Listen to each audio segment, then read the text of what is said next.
Hello दोस्तों, आज की ये कहानी साधु और विधवा की एक प्रेरणादायक कहानी है।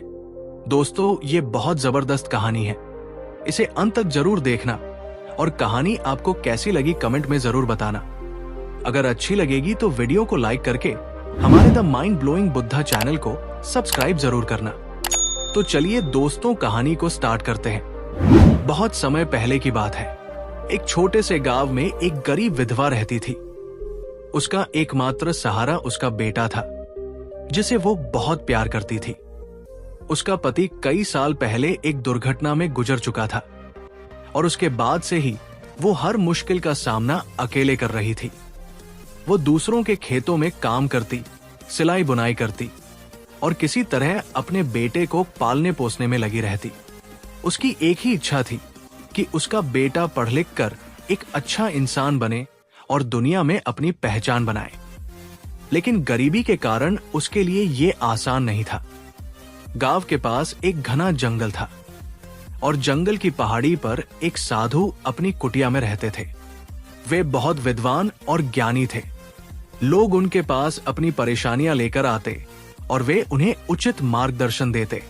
एक दिन वो विधवा गांव के पास के तालाब से पानी भर रही थी। तभी उसने देखा कि कुछ बच्चे एक साधु को पत्थर मारकर परेशान कर रहे थे। वो दौड़कर उनके पास गई और बच्चों को डांट कर भगाया। साधु ने मुस्कुराते हुए कहा, बेटी, तुमने मेरा बचाव किया, इसके लिए मैं तुम्हारा धन्यवाद करता हूं। वो विधवा बोली, महाराज, ये बच्चे नासमझ हैं, इन्हें सही राह दिखाने की जरूरत है। साधु उसकी बातें सुनकर प्रभावित हुए और बोले, तुम बहुत बुद्धिमान और दयालु हो, क्या मैं तुम्हारी कोई सहायता कर सकता हूं? विधवा ने झिझकते हुए कहा, महाराज, मेरा बेटा बहुत होशियार है, लेकिन हमारी गरीबी उसकी शिक्षा में बाधा बन रही है। मैं चाहती हूं कि वो पढ़ लिख कर कुछ बने, लेकिन मेरे पास कोई साधन नहीं है। साधु ने कुछ देर सोचा और फिर बोले, बेटी, तुमने मेरी सहायता की, अब मेरी बारी है। कल अपने बेटे को मेरे पास भेज देना, मैं उसे शिक्षा दूंगा।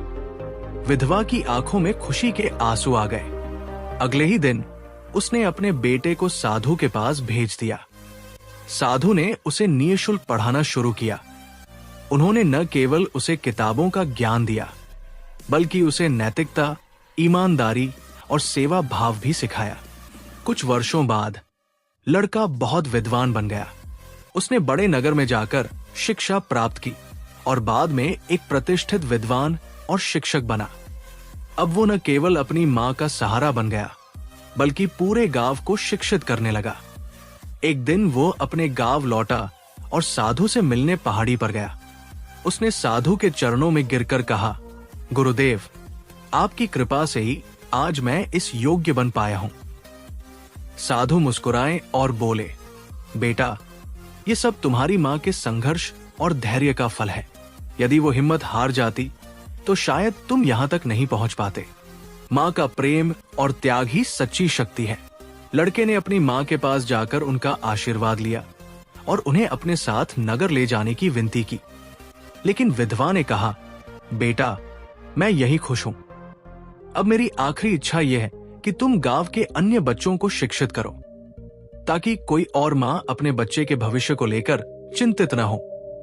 लड़के ने मां की बात मानी और गांव में एक पाठशाला खोल दी, जहां वो बच्चों को मुफ्त में पढ़ाने लगा। तो दोस्तों, इस कहानी से हमें ये सीख मिलती है कि सच्ची सेवा और ज्ञान का प्रभाव कभी व्यर्थ नहीं जाता। जब हम अपने लक्ष्य के प्रति समर्पित होते हैं और कठिन परिश्रम करते हैं, तो ईश्वर भी हमारी सहायता करते हैं। विधवा का संघर्ष और साधु की उदारता, दोनों ने मिलकर एक नई पीढ़ी को शिक्षित करने का मार्ग प्रशस्त किया। दोस्तों, ये कहानी आपको कैसी लगी कमेंट में जरूर बताएं। अगर अच्छी लगी हो तो वीडियो को लाइक करके हमारे the mind blowing Buddha channel को सब्सक्राइब जरूर करें। नमो बुद्धाय।